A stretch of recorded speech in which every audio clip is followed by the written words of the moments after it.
یہ سلیمان علیہ السلام تھے۔ اللہ تعالیٰ نے آپ کو بہت سی خوبیاں اور معجزات عطا فرمائے۔ سورۃ النمل آیت 16 میں ہے، اور داؤد کے وارث سلیمان ہوئے، کہنے لگے لوگوں ہمیں پرندوں کی بولی سکھلائی گئی ہے اور ہم سب کچھ دیے گئے ہیں، بے شک یہ بالکل کھلا ہوا فضل الہی ہے۔ یہاں وراثت سے مراد مال نہیں بلکہ بادشاہت اور نبوت مراد ہے۔ اللہ تعالیٰ نے انہیں ایسا بادشاہ بنایا کہ ساری دنیا میں ان جیسا کوئی نہیں ہوا، آپ سے بڑھ کر بادشاہت بھی کسی کی نہ ہو سکی، کیونکہ خود سلیمان علیہ السلام نے یہ دعا کی تھی کہ الہی مجھے ایسی سلطنت عطا فرما کہ جو میرے بعد اور کسی کے شایان شان نہ ہو۔ کہا کہ اے میرے رب مجھے بخش دے اور مجھے ایسا ملک عطا فرما جو میرے سوا کسی شخص کے لائق نہ ہو، تو بڑا ہی دینے والا ہے۔ پس ہم نے ہوا کو ان کے ماتحت کر دیا، وہ آپ کے حکم سے جہاں آپ چاہتے نرمی سے پہنچا دیا کرتی تھی، اور طاقتور جنوں کو بھی ان کا ماتحت کر دیا، ہر عمارت بنانے والے کو اور غوطہ خور کو اور دوسرے جنات کو بھی جو زنجیروں میں جکڑے رہتے تھے۔ جن سلیمان علیہ السلام کے حکم سے بلند و بالا عمارتیں تعمیر کرتے تھے، دریاؤں میں غوطہ لگا کر ان سے ہیرے جواہرات اور موتی وغیرہ نکالتے تھے۔ دوسرے جو کام عام انسانوں کی طاقت سے زیادہ ہوتے تھے وہ آپ جنوں سے لیا کرتے تھے۔ جو جن آپ کے حکم سے سرتابی کرتے یا شرارتیں کر کے کام میں رکاوٹ ڈالتے یا دوسروں کو تنگ کرتے تو آپ انہیں زنجیروں میں جکڑ کر قید خانے میں ڈال دیتے، اور یہ آپ پر اللہ کی طرف سے بہت بڑا انعام اور احسان تھا، جیسا کہ اللہ تعالیٰ سورۃ صاد آیت 39 میں فرماتے ہیں، یہ ہے ہمارا عطیہ، اب تو احسان کر یا روک رکھ، کچھ حساب نہیں۔ اللہ تعالیٰ نے سلیمان علیہ السلام کو ان پر قبضہ اور اختیار دے دیا اور فرمایا اب آپ کی مرضی، آپ انہیں سزا دیں یا درگزر کریں، کسی کو کچھ دیں یا روک لیں، آپ کے لیے سب کچھ جائز ہے۔ دوسرے مقام پر اللہ تعالیٰ سورہ سبا آیت 12 میں فرماتے ہیں، اور اس کے رب کے حکم سے بعض جنات اس کی ماتحتی میں اس کے سامنے کام کرتے تھے، اور ان میں سے جو بھی ہمارے حکم سے سرکشی کرے ہم اسے بھڑکتی ہوئی آگ کے عذاب کا مزہ چکھائیں گے۔ اس طرح اللہ تعالیٰ سورہ سبا آیت 13 میں فرماتے ہیں، جو کچھ سلیمان چاہتے جنات وہ تیار کر دیتے، مثلا قلعے، مجسمے اور حوضوں جیسے پیالے اور چولہوں پر جمی ہوئی مضبوط دیگیں۔ اے آل داؤد اس کے شکریے میں نیک عمل کرو، میرے بندوں میں سے شکر گزار کم ہی ہیں۔ یعنی جنات سلیمان علیہ السلام کے حکم کے مطابق بڑے بڑے محل، مساجد، قلعے، مختلف مساجد کے ماڈل یا سینریوں کے ماڈل، بڑے بڑے تھال اور اتنی بڑی دیگیں بناتے تھے جو بوجھل اور نقل و حمل کے قابل نہ ہونے کی وجہ سے کسی خاص مقام پر نصب کر دی جاتی تھی، اور یہ آپ پر اللہ تعالیٰ کا عظیم احسان تھا۔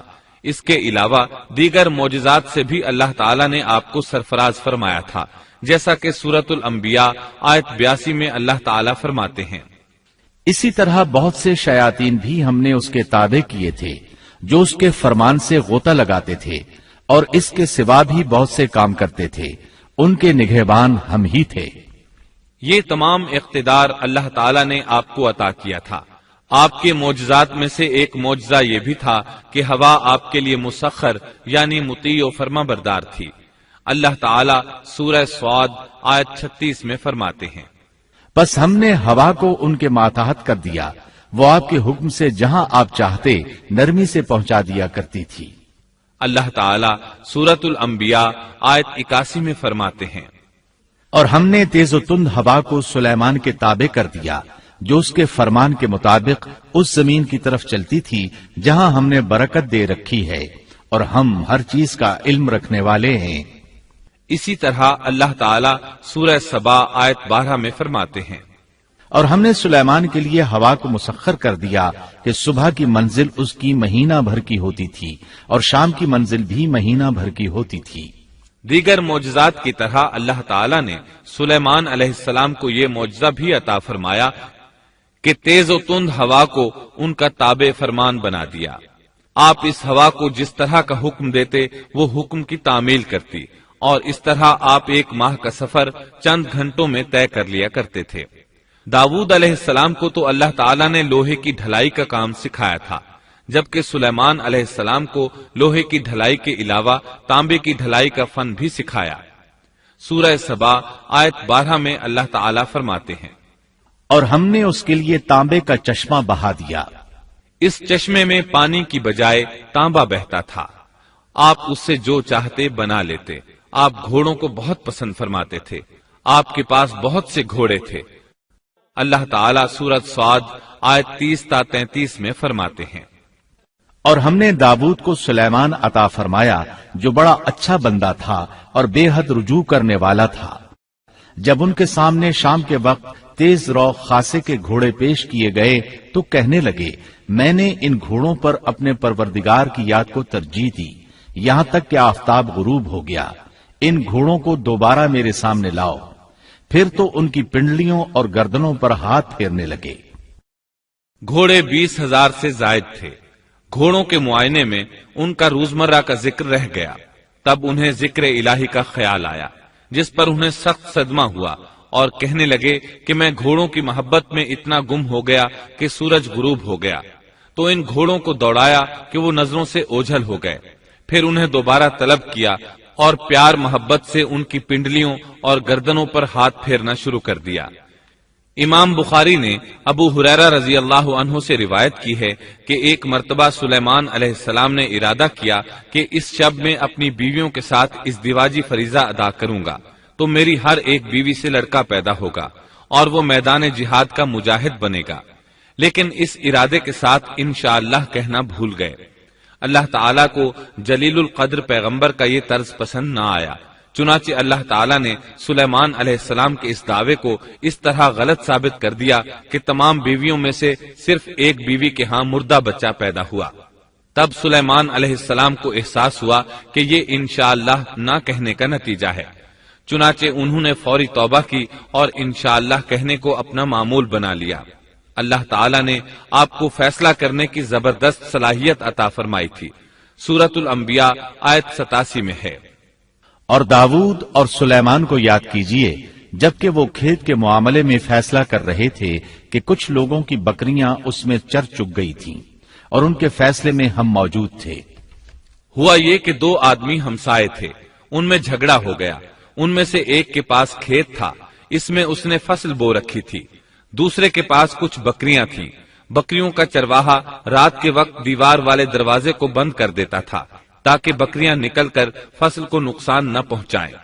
ایک دن وہ دروازہ بند کرنا بھول گیا، بکریاں کھیت میں آ کر چرنے لگیں، فصل خراب ہو گئی۔ دونوں داؤد علیہ السلام کے پاس آئے، اپنا مقدمہ پیش کیا۔ داؤد علیہ السلام قاضی بھی تھے۔ اس وقت سلیمان علیہ السلام کہیں گئے ہوئے تھے۔ داؤد علیہ السلام مقدمہ سن کر کہنے لگے، یہ بکریوں والے کی سستی کا نتیجہ ہے، اس کا حل یہی ہے کہ وہ تیری بکریاں اپنی تحویل میں لے لے۔ دونوں فریق باہر نکلے تو سلیمان علیہ السلام سے ملاقات ہوئی۔ انہوں نے تفصیل سن کر فرمایا، میرے ساتھ آؤ۔ وہ انہیں داؤد علیہ السلام کے پاس لے آئے اور بولے، اس مقدمے کا اس سے بہتر فیصلہ یہ ہے کہ یہ بکریاں زمین والے کو دے دیں اور زمین بکریوں والے کو۔ جب بکریوں والا زمین کو پہلی حالت میں اگا دے گا تو آپ دونوں کی چیزیں انہیں لوٹا دیں۔ اس دوران کھیتی کا مالک بکریوں کے دودھ سے فائدہ حاصل کرتا رہے گا۔ یہ فیصلہ زیادہ بہتر ہے۔ اس سے بکریوں والا اپنی بکریوں سے بالکل محروم نہ ہوا اور کھیتی والے کا نقصان پورا ہو گیا۔ یہ فیصلہ آپ کو اللہ تعالیٰ نے سمجھایا تھا۔ اللہ تعالیٰ سورۃ الانبیاء آیت 89 میں فرماتے ہیں، ہم نے اس کا صحیح فیصلہ سلیمان کو سمجھا دیا، ہاں ہر ایک کو ہم نے علم و حکمت سے نوازا تھا۔ بخاری اور مسلم میں ایک حدیث ہے، اس میں اسی قسم کا ایک واقعہ بیان ہوا ہے کہ دو عورتیں اپنا مقدمہ داؤد علیہ السلام کے پاس لائیں۔ دونوں کو اللہ نے ایک ایک بچہ دے رکھا تھا۔ ایک بھیڑیے نے حملہ کر کے بڑی عمر والی کا بچہ چیر پھاڑ ڈالا۔ عورت چالاک تھی، اس نے چھوٹی عمر والی کا بچہ چھین لیا کہ یہ میرا بچہ ہے۔ داؤد علیہ السلام نے دیکھا بچہ بڑی عورت کے پاس ہے تو اس کے حق میں فیصلہ دے دیا۔ سلیمان علیہ السلام نے داؤد علیہ السلام سے اجازت چاہتے ہوئے کہا، کیا میں اس مقدمے کا فیصلہ کر سکتا ہوں؟ انہوں نے اجازت دے دی۔ سلیمان علیہ السلام نے عورت سے کہا، بچہ مجھے دے دو۔ بچہ ہاتھ میں لے کر انہوں نے تلوار نکالی اور دونوں عورتوں سے فرمایا، میں اس کے 2 ٹکڑے کر کے تم دونوں میں برابر برابر تقسیم کرنے لگا ہوں۔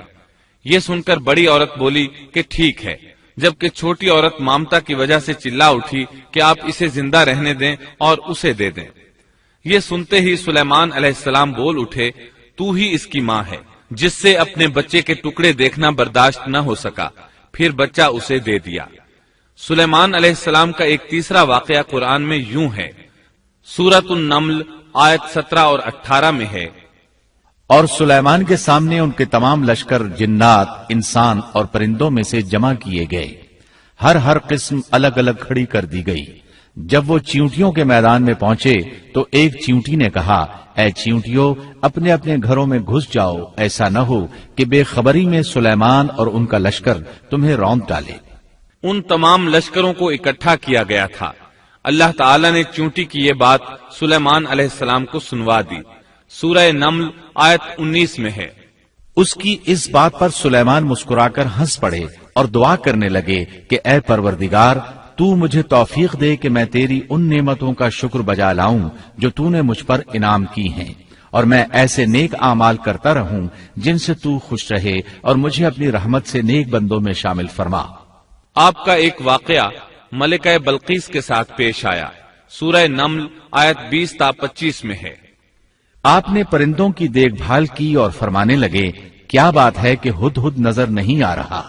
کیا وہ واقعی غیر حاضر ہے؟ یقیناً میں اسے سخت سزا دوں گا یا اسے ذبح کر ڈالوں گا، یا وہ میرے سامنے کوئی معقول وجہ بیان کرے۔ کچھ زیادہ دیر نہ گزری تھی کہ اس نے آ کر کہا، میں ایک ایسی خبر لایا ہوں کہ آپ کو اس کی خبر ہی نہیں، اور میں سبا کی ایک سچی خبر آپ کے پاس لایا ہوں۔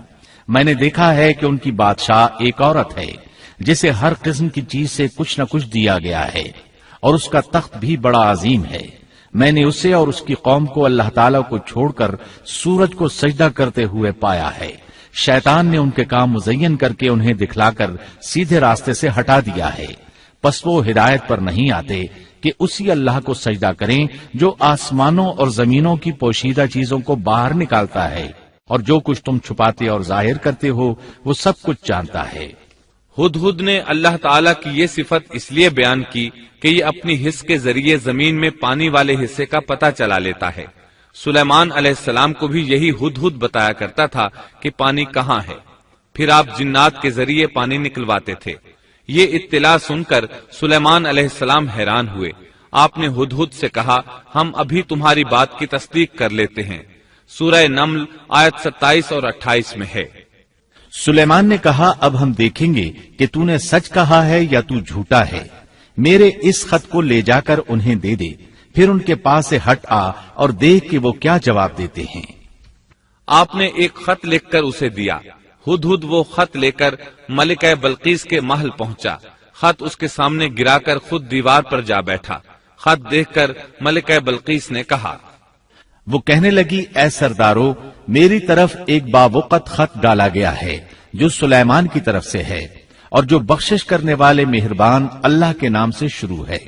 یہ کہ تم میرے سامنے سرکشی نہ کرو اور مسلمان بن کر میرے پاس آ جاؤ۔ اس نے کہا، اے میرے سردارو، تم میرے اس معاملے میں مجھے مشورہ دو۔ میں کسی امر کا قطعی فیصلہ جب تک تمہاری موجودگی اور رائے نہ ہو نہیں کیا کرتی۔ ان سب نے جواب دیا کہ ہم طاقت اور قوت والے، سخت لڑنے بھیڑنے والے ہیں، آگے آپ کو اختیار ہے، آپ خود ہی سوچ لیجئے کہ ہمیں آپ کیا کچھ حکم فرماتی ہیں۔ اس نے کہا کہ بادشاہ جب کسی بستی میں گھستے ہیں تو اسے اجاڑ دیتے ہیں اور وہاں کے باعزت لوگوں کو ذلیل کر دیتے ہیں، اور یہ لوگ بھی ایسا ہی کریں گے۔ میں انہیں ایک ہدیہ بھیجنے والی ہوں، پھر دیکھ لوں گی کہ قاصد کیا جواب لے کر لوٹتے ہیں۔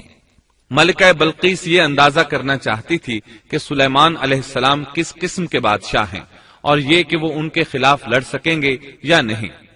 چنانچہ اس نے فلسطین کی طرف بے شمار تحائف روانہ کیے تاکہ لڑائی کی نوبت نہ آئے، لیکن جب یہ تحائف سلیمان علیہ السلام کے پاس پہنچے تو آپ غضبناک ہو گئے۔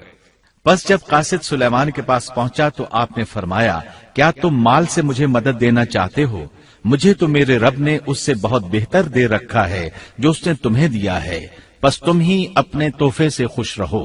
جا ان کی طرف واپس لوٹ جا، ہم ان کے مقابلے پر وہ لشکر لائیں گے جن کے سامنے پڑنے کی ان میں طاقت نہیں، اور ہم انہیں ذلیل و پست کر کے وہاں سے نکال باہر کریں گے۔ قاصد ان کا جواب سن کر اور یہ صورتحال دیکھ کر دہشت زدہ ہو گئے۔ انہوں نے بلقیس کے پاس جا کر ساری حقیقت بیان کر دی۔ ملکہ بلقیس نے انہیں پیغام بھجوایا کہ ہم اسلام قبول کرنے کے لیے تیار ہیں۔ سلیمان علیہ السلام تک اس کا پیغام پہنچا تو آپ اپنے درباریوں کی طرف متوجہ ہوئے۔ آپ نے فرمایا، اے سردارو، تم میں سے کوئی ہے جو ان کے مسلمان ہو کر پہنچنے سے پہلے ہی اس کا تخت مجھے لا دے؟ ایک قوی ہیکل جن کہنے لگا، آپ اپنی مجلس سے اٹھیں، اس سے پہلے میں اسے آپ کے پاس لا دیتا ہوں۔ یقین مانیے کہ میں اس پر قادر ہوں اور ہوں بھی امانت دار۔ جس کے پاس کتاب کا علم تھا وہ بول اٹھا کہ آپ پلک جھپکائیں، اس سے بھی پہلے میں اسے آپ کے پاس پہنچا سکتا ہوں۔ جب آپ نے اسے اپنے پاس موجود پایا تو فرمانے لگے، یہی میرے رب کا فضل ہے تاکہ وہ مجھے آزمائے کہ میں شکر گزاری کرتا ہوں یا ناشکری۔ شکر گزار اپنے ہی نفع کے لیے شکر گزاری کرتا ہے، اور جو ناشکری کرے تو میرا پروردگار بے پرواہ اور کرم کرنے والا ہے۔ حکم دیا کہ اس کے تخت کی صورت بدل دو تاکہ معلوم ہو جائے کہ یہ راہ پا لیتی ہے یا ان میں سے ہوتی ہے جو راہ نہیں پاتے۔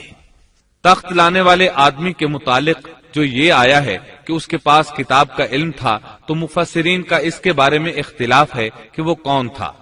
قرآن کریم کے الفاظ سے جو معلوم ہوتا ہے وہ اتنا ہی ہے کہ وہ کوئی انسان ہی تھا جس کے پاس کتاب الہی کا علم تھا۔ اللہ تعالیٰ نے کرامت اور اعجاز کے طور پر اسے یہ قدرت دے رکھی تھی کہ پلک جھپکتے وہ تخت لے آیا۔ پھر سلیمان علیہ السلام نے تخت میں تبدیلی کا حکم دیا۔ تخت میں تبدیلی کا حکم سن کر اس میں سے ہیرے جواہر نکال دیے گئے اور دوسری جگہوں پر لگا دیے گئے۔ سورہ نمل آیت 42 اور 43 میں ہے۔ پھر جب وہ آ گئی تو اس سے کہا گیا کہ ایسا ہی تیرا بھی تخت ہے۔ اس نے جواب دیا کہ یہ گویا وہی ہے، ہمیں اس سے پہلے ہی علم دے دیا گیا تھا اور ہم مسلمان تھے۔ اسے انہوں نے روک رکھا تھا کہ جن کی وہ اللہ کو چھوڑ کر پرستش کرتی رہی تھی، یقیناً وہ کافر لوگوں میں سے تھی۔ اب سلیمان علیہ السلام کی ملکہ بلقیس سے گفتگو شروع ہوئی۔ پھر وہ اسے تخت کے پاس لے آئے۔ اس سے پوچھا، کیا تیرا تخت بھی اسی طرح کا ہے؟ اس نے بہت اچھا اور فصاحت سے بھرپور جواب دیا۔ اس نے نہ تو یہ کہا کہ ہاں، کیونکہ وہ تو اپنا تخت پیچھے سبا کے علاقے میں چھوڑ آئی تھی، یہاں کیسے آ سکتا تھا، نہ اس نے یہ کہا کہ نہ، کیونکہ یہ وہی محسوس ہو رہا تھا۔ البتہ اس میں قدرے تبدیلی محسوس ہو رہی تھی۔ اس نے عجیب جملے میں جواب دیا کہ یہ وہی لگتا ہے۔ سلیمان علیہ السلام یہ جواب سن کر حیران ہوئے۔ اب آپ نے اسے اپنی سلطنت کا غلبہ دکھانے کے لیے ایسا منظر دکھایا جو کسی بشر نے آج تک نہیں دیکھا۔ چنانچہ آپ اسے ایک محل میں لے گئے۔ یہ مکمل طور پر شیشے کا تھا۔ اس سے دوسری طرف دیکھا جا سکتا تھا۔ فرش بھی شیشے کا تھا۔ شیشے کے نیچے پانی چھوڑا گیا تھا۔ پانی چلتا رہتا تھا۔ آپ اسے لیے اندر داخل ہوئے تو وہ بہت حیران ہوئی کہ محل میں پانی بہ رہا ہے۔ اس نے اپنا لباس کچھ اوپر کر لیا کہ بھیگ نہ جائے۔ اس نے اپنا پاؤں پانی پر رکھنا چاہا تو وہ شیشے پر پڑا، اور زیادہ حیران ہوئی اور شرمندہ بھی کہ دھوکہ کھا گئی۔ اور یہ سب کچھ جنات کے ذریعے تیار کرایا گیا تھا۔ سورہ نمل آیت 44 میں اللہ تعالیٰ فرماتے ہیں، اس سے کہا گیا کہ محل میں چلی چلو، جسے دیکھ کر یہ سمجھ کر کہ یہ حوض ہے، اس نے اپنی پنڈلیاں کھول دی۔ سلیمان نے کہا، یہ ایسا محل ہے جس میں نیچے بھی شیشے جڑے ہوئے ہیں۔ کہنے لگی، میرے پروردگار، میں نے اپنی جان پر ظلم کیا، اب میں سلیمان کے ساتھ اللہ رب العالمین کی مطیع اور فرمانبردار بنتی ہوں۔ یہ عظیم سلطنت دیکھ کر وہ جان گئی کہ سلیمان علیہ السلام صرف بادشاہ ہی نہیں، نبی بھی ہیں۔ چنانچہ اس نے فوراً ایمان قبول کر لیا۔ سلیمان علیہ السلام کا سب سے بڑا کارنامہ یہ ہے کہ آپ نے مسجد اقصی تعمیر کروائی۔ اس کی پہلی تعمیر یعقوب علیہ السلام نے کرائی تھی۔ صحیح حدیث میں ہے کہ رسول اللہ صلی اللہ علیہ وسلم سے پوچھا گیا، زمین میں کون سی مسجد سب سے پہلے تعمیر کی گئی؟ آپ نے فرمایا، مسجد حرام، یعنی مکہ معظمہ والی مسجد۔ پھر آپ سے پوچھا گیا کہ اس کے بعد کون سی مسجد زمین میں بنائی گئی؟ آپ نے جواب دیا، مسجد اقصی۔ جب بخت نصر نے قدس پر قبضہ جما لیا تو اس نے مسجد اقصی ڈھا دی، لیکن پھر سلیمان علیہ السلام کو اللہ تعالیٰ نے بادشاہت عطا کی تو انہوں نے اسر نو تعمیر کا کام شروع کرایا. اس کے ساتھ ہی انہوں نے ہیکل سلیمانی بھی تعمیر کروایا. یہود آج تک اس کو مقدس سمجھتے ہیں. یہ مسجد اقصی کے بالکل قریب ہے. مسجد اقصی کی فضیلت میں بہت سی روایات ملتی ہیں. جیسا کہ رسول اللہ صلی اللہ علیہ وسلم کا ارشاد ہے، مسجد حرام میں ایک نماز کا ثواب 1,00,000 نمازوں کے برابر ہے. مسجد نبوی میں ایک نماز کا ثواب 1,000 نماز کے برابر ہے، اور مسجد اقصی میں 500 نمازوں کے برابر ثواب ملتا ہے. مسند احمد میں عبداللہ بن عمرو بن عاص رضی اللہ عنہما سے روایت ہے کہ رسول اللہ صلی اللہ علیہ وسلم نے فرمایا، جب سلیمان علیہ السلام نے بیت المقدس کو تعمیر کیا تو اللہ تعالیٰ سے 3 دعائیں مانگی. ان میں سے اللہ تعالیٰ نے 2 قبول فرمائیں اور ایک کے بارے میں ہم امید رکھتے ہیں کہ وہ ہمیں ملے گی. انہوں نے پہلا سوال یہ کیا کہ مجھے ایسی حکومت دے جو تیری حکومت کے موافق ہو، یعنی عدل و انصاف کی فراوانی ہو اور کسی پر ظلم و زیادتی نہ ہو. اللہ نے یہ دعا قبول فرمائی. دوسرا سوال یہ کیا، مجھے ایسا ملک عطا فرما جو میرے سوا کسی شخص کے لائق نہ ہو. اللہ تعالیٰ نے یہ دعا بھی قبول فرما لی. تیسرا سوال یہ کیا کہ جو شخص بھی گھر سے نکلے اور وہ مسجد اقصی میں نماز پڑھنے کا ارادہ رکھتا ہو تو وہ اپنے گناہوں سے اس طرح نکل جائے جس طرح کے پیدائش کے دن تھا. اس تیسرے سوال کے متعلق رسول اللہ صلی اللہ علیہ وسلم نے فرمایا، امید ہے یہ دعا اللہ نے ہمارے لیے رکھ لی ہو. اللہ تعالیٰ نے انہیں اس قدر طاقت اور قدرت عطا فرمائی تھی، لیکن اس کے باوجود آپ بشر تھے اور موت ہر بشر کو پہنچ کر رہتی ہے. انسان جس قدر بھی قدرت حاصل کر لے، جتنا بھی غلبہ پالے، جتنی بھی عظمت حاصل کر لے، لیکن موت سے نہیں بچ سکتا.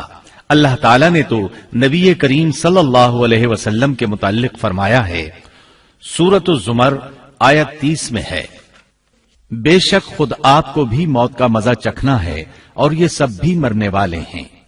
اللہ تعالیٰ نے چاہا کہ سلیمان علیہ السلام کی موت سے بھی لوگوں کو عبرت ہو اور نشانیاں ظاہر ہوں، کیونکہ اس دور میں لوگ جنات کے فتنے میں مبتلا تھے. یہ خیال کرتے تھے کہ جنات کو غیب کا علم ہے. اللہ تعالیٰ نے چاہا کہ لوگوں کو سلیمان علیہ السلام کی موت کے ذریعے بتائیں کہ جنات کو علم غیب نہیں ہے. ایک دن سلیمان علیہ السلام نے جنات کو سختی کے ساتھ مسخر کیا اور وہ آپ کے سامنے کام کرنے لگے. آپ ان کی نگرانی کرتے رہتے. جنات کے دلوں میں آپ کا بہت خوف تھا. آپ انہیں سستی کرنے پر سخت سزا دیتے تھے. آپ کھڑے ان کی نگرانی کر رہے تھے. اس وقت آپ کی عمر 150 سال تھی.